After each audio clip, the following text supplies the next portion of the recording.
കാസർകോട്ടെ അഞ്ചാമത്തെ മണ്ഡലം തൃക്കരിപ്പൂരിലാണ് ഞാനിപ്പോൾ നിൽക്കുന്നത്. ഇടതുപക്ഷത്തിൻ്റെ കോട്ട എന്ന് വിശേഷിപ്പിക്കാവുന്ന മണ്ഡലമാണ് തൃക്കരിപ്പൂർ. മണ്ഡലം രൂപീകൃതമായ 1977 മുതൽ ഇവിടെ ജയിക്കുന്നത് CPM-ൻ്റെ പ്രതിനിധികൾ മാത്രമാണ്. 50% വോട്ടുകൾ നേടിയാണ് ഓരോ തവണയും ഇവിടെ നിന്ന് CPM പ്രതിനിധികൾ നിയമസഭയിലേക്ക് പോകുന്നത്. ഇപ്പോൾ M. രാജഗോപാലാണ് ഇവിടുത്തെ MLA. ഈ തെരഞ്ഞെടുപ്പിൽ എങ്ങനെയാണ് തൃക്കരിപ്പൂർ ചിന്തിക്കുന്നതെന്ന് വിശദമായി തന്നെ നമുക്കറിയണം. ടൈം സിലക്ഷൻ റൈറ്റ് നേരെ വോട്ടർമാരിലേക്ക്. ഭൂരിപക്ഷം കൂടോ? ഇല്ല, ഭൂരിപക്ഷം കൂടിയേ ഇല്ല. അയ്യപ്പന്റെ സ്വർണം ഇതായതുകൊണ്ട് ആ പ്രശ്നങ്ങൾ വരുന്നുണ്ട്. തൃക്കരിപ്പൂർ LDF തന്നെയാ സാധ്യത. ഭൂരിപക്ഷം കൂടോ കുറയോ അത് പറയാൻ പറ്റൂല. തൃക്കരിപ്പൂർ LDF ജയിക്കുന്നതാണ്. ഭൂരിപക്ഷം കൂടോ? ഭൂരിപക്ഷം കുറയും. അത് ഇപ്പോഴത്തെ ഈ ശബരിമല വിഷയവും മറ്റേ പയ്യന്നൂർ വിഷയം കുറച്ച് ബാധിക്കും. കുഞ്ഞികൃഷ്ണൻ്റെ അതിവിടെ വോട്ട് കൊടുക്കാതിരിക്കാനൊരു കാരണമാണോ? ഇവിടുത്തെ MLA-യുടെ പ്രവർത്തനം നോക്കിയാൽ പോരെ? അതേ മൊത്തത്തിൽ സംസ്ഥാനത്തെ ഇത് നോക്കണ്ടേ, ഭരണത്തിൻ്റെ.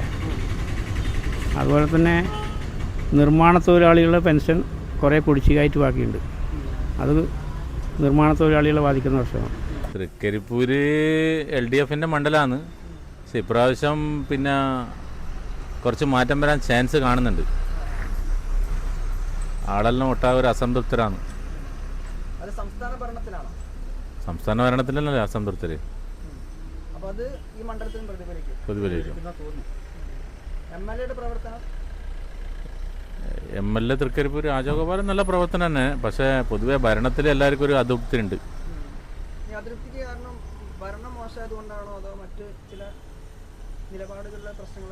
ഭരണം അങ്ങനെ വലിയ മോശം എന്നൊന്നും പറയാനില്ല. എന്നാൽ നിലപാടുകളിൽ ഒരുപാട് പ്രശ്നങ്ങളുണ്ട്. ഇപ്പോഴുള്ളവരെന്നെ ജയിക്കണം. അവർ ജയിച്ചാലും നല്ലത്. LDF-ന് സാധ്യത. LDF ഭൂരിപക്ഷം ഒരു 10,000 ഉണ്ടാവും. ഭൂരിപക്ഷം 10 ജാസ്തി കിട്ടും. MLA പ്രവർത്തനം നല്ല പ്രവർത്തനമാണ്. രാജഗോപാലൻ ഇപ്പോഴത്തെ MLA. ഇനിയിപ്പോൾ അടുത്താരെന്ന് അറിയില്ല. മുസ്തഫയുടെ പേര് പറയുന്നേക്കുന്നുണ്ട്. ഇല്ല, അയാൾ മാറാൻ സാധ്യതയുണ്ട്. തൃക്കരിപ്പൂർ സാധ്യത CPM തന്നെയാണ്. അത് വെച്ചാൽ CPM സാധ്യത. പക്ഷെ ഈ നീലേശ്വരത്തെ സംബന്ധിച്ച്, നീലേശ്വരം എന്ന് വെച്ചാൽ കാസർഗോഡ് ഡിസ്ട്രിക്റ്റിലെ 3ാമത്തെ വലിയ ഒരു സ്ഥലമാണ്, ടൗണാണ്. അതായത് കാസർഗോഡിന്റെ സാംസ്കാരിക തലസ്ഥാനം അറിയപ്പെടുന്ന ഒരു സ്ഥലമാണ്. പക്ഷേ ഈ ഹൈവേ പണി വന്നുകൊണ്ട് ജനങ്ങളാകെ ബുദ്ധിമുട്ടിരിക്കുകയാണ്. ഒരു 10-200 ഓട്ടോക്കാരുണ്ടാവും. ആ ഓട്ടോക്കാർക്ക് പാർക്ക് ചെയ്യാൻ സ്ഥലമില്ല. ഒരു ഫിഷ് മാർക്കറ്റ് ഉണ്ട്, ഫിഷ് മാർക്കറ്റിനൊന്നുമില്ല. ഇപ്പോൾ ഏറ്റവും ഈസി ആയിട്ട് പണി തീർക്കാൻ പറ്റിയ ഒരു സ്ട്രെച്ചായിരുന്നു ഈ നീലേശ്വരം സ്ട്രെച്ച്. പക്ഷേ ഇതിപ്പം ഇവർ കണക്ക് പ്രകാരം 1 കൊല്ലമല്ല 1.5 കൊല്ലം കഴിഞ്ഞാലും പണി തീരൂല. ഇപ്പോൾ ടൗണും ഇല്ല, ആൾക്കാരും ഇല്ല, കച്ചവടം ഇല്ല. മൊത്തത്തിൽ ആകെ കൊളാപ്സ് ആയി കിടക്കുകയാണ്. ഒരു വണ്ടി പാർക്ക് ചെയ്യാൻ ഒരു സൗകര്യമില്ല. ഇലക്ഷനിൽ നന്നായിട്ട് ബാധിക്കും. വെച്ചാൽ ജനങ്ങളിൽ നല്ല രോഷമുണ്ട്. വെച്ചാൽ ഒരു വണ്ടി, ഒരു കച്ചവടമില്ല, ഇവങ്ങളാണെന്നില്ലേ, ആൾക്കാരില്ല. നീലേശ്വരത്തിനെ ആകെ നശിപ്പിച്ച് നാറാണക്കല്ലാക്കിയിട്ടിരിക്കുക. ഭൂരിപക്ഷം നല്ല ടൈറ്റ് മത്സരമായിരിക്കും. വെച്ചാൽ CPM-ന്റെ ഒരു കുത്തക മണ്ഡലമായിരുന്നു തൃക്കരിപ്പൂര്. പക്ഷെ ഇപ്രാവശ്യം CPM-നാണ് ചാൻസ്. പക്ഷെ ടൈറ്റ് മത്സരമായിരിക്കും. LDF ആണ് സാധ്യമാണ്. അത് ഏകദേശം വലിയൊരു മാറ്റം കാണാൻ സാധ്യയില്ല. പ്രവർത്തനം പൊതുവെ ഇത് മോശമില്ല. തൃക്കരിപ്പൂര് ഇടതുപക്ഷത്തിന് ഭൂരിപക്ഷം കൂടും. നല്ലത് തന്നെ.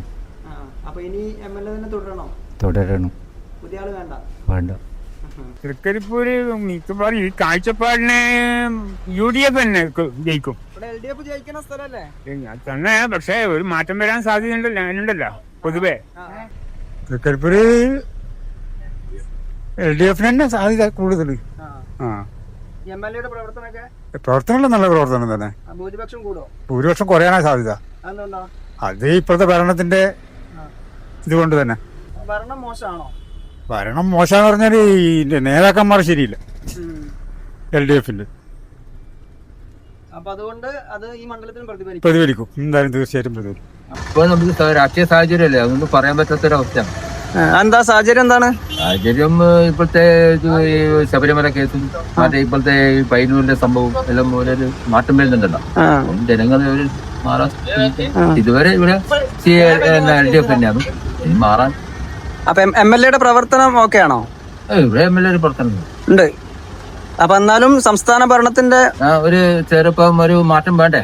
സാധ്യത ഇപ്പം പ്രവചിക്കാൻ പറ്റാത്ത അവസ്ഥയിലാണ്. ഭൂരിപക്ഷം കൂടുതൽ കുറയോ അങ്ങനെയാണ്? ഒന്നും പറയാൻ പറ്റാത്ത അവസ്ഥയിലാണ് ഇപ്പം കാര്യങ്ങൾ നീങ്ങുന്നത്. MLA യുടെ പ്രവർത്തനമൊക്കെ നന്നായിട്ട് പോകുന്നുണ്ട്. തൃക്കരിപ്പൂർ ഏകദേശം ബലാബലം ഉള്ളത് പെൻഷൻ കിട്ടുന്നുണ്ട് ജനങ്ങൾക്ക്. സാധാരണക്കാരന് പെൻഷൻ കിട്ടുന്നുണ്ട്. പിന്നെ സാധാരണക്കാരൻ്റെ ജീവിത നിലവാരമൊക്കെ കുറച്ച് ഉയർന്നിട്ടുണ്ട് വേണം കൊണ്ട്. വേണത്തിൻ്റെ അങ്ങനെ ഒരു സവിശേഷത ഉള്ളതുകൊണ്ട് മിക്കവാറും LDF കിട്ടാനാണ് സാധ്യത. തൃക്കരിപ്പൂർ ഇടതുപക്ഷത്തിനാണ് സാധ്യത. എന്നുവെച്ചാൽ ഇടതുപക്ഷം ഇപ്പോൾ രാജഗോപാലൻ വലിയ മോശമില്ലാതെ ഒരു MLA ആണ്. അതുകൊണ്ട് ഇടതുപക്ഷം അതിന് സാധ്യതയുണ്ട്. പിന്നെ ഇടതുപക്ഷത്തിൻ്റെ ഒരു കോട്ടയിലും അധികം ഉള്ളത് ഇടതുപക്ഷത്തിന് കയ്യൂർ കയ്യൂർ ചീമേനി അതെല്ലാം പെടുന്നതുകൊണ്ട് നീലേശ്വരം നല്ല ഇടതുപക്ഷത്തിൻ്റെ സാധ്യതയുള്ള സ്ഥലമാണ്. തൃക്കരിപ്പൂർ ഈ തെരഞ്ഞെടുപ്പിൽ എങ്ങനെ വിധിയെഴുതുമെന്ന് കാത്തിരുന്ന് തന്നെ കാണാം. സി ടൈംസിൻ്റെ ഇലക്ഷൻ റൈഡ് തുടരുകയാണ്.